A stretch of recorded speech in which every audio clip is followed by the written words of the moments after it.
धुळे-सुरत महामार्गावर भीषण साखळी अपघात, चौरंगी अपघात. धुळे-सुरत महामार्गावर भीषण साखळी अपघात, नानिजधाम व 1033 ॲम्ब्युलन्सची तातडीची मदत, 4 वाहनांची जोरदार धडक. धुळे-सुरत राष्ट्रीय महामार्गावर पुन्हा एकदा भीषण अपघाताची घटना घडली असून 2 ट्रेलर, 1 ट्रक आणि 1 आयशर वाहन यांच्यात जोरदार धडक झाली. धडक इतकी तीव्र होती की काही काळ परिसरात भीतीचे वातावरण निर्माण झाले.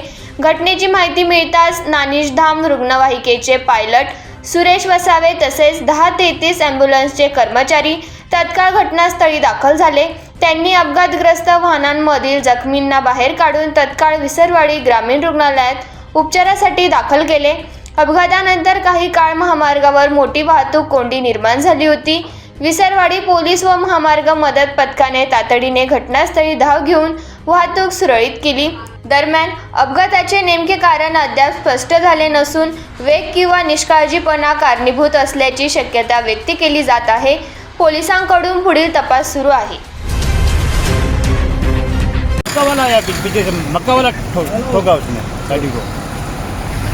ये दोनों गाड़ी है ना, इधर को पहले खड़े हुए थे, फिर पीछे से मक्का वाला गाड़ी वाला आया, उसने ठोका गाड़ी को। कितने ठोका? दो गाड़ी को ठोका ही, एक एयर एक ऐसे गाड़ी है। और टेम्पो को भी ठोका क्या? हाँ। और ये तुम्हारे ट्रेलर को, इसको भी ठोका क्या? इसको भी ठोका है ना।